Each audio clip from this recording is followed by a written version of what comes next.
Near tonight, several blocks in Hillcrest were locked down for more than 2 hours this afternoon. Police are checking on the welfare of a man who lives in a house on 3rd Street, and the man said that he was armed. San Diego 6's John Carroll live in Hillcrest with how an hours-long standoff finally came to an end. John.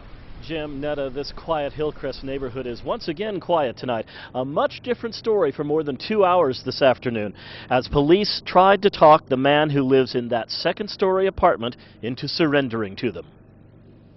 Police were called to this apartment on 3rd Street in Hillcrest shortly after 4 Wednesday afternoon.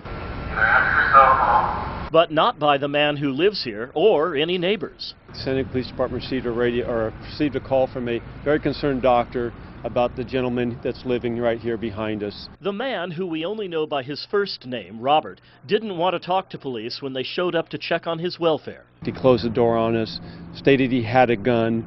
Shortly thereafter, the officers heard what they thought was a gun being manipulated. We stood back a little bit. That set off a more than 2-hour-long standoff, with officers regularly appealing to Robert using a bullhorn to pick up the phone, while others stood with guns drawn. Neighbors we talked to, both on and off camera, told us the same thing. Police being called to this place is not unusual. In the last couple of years, he's been fighting with, I'm assuming, his son downstairs. You could hear it, very vocal.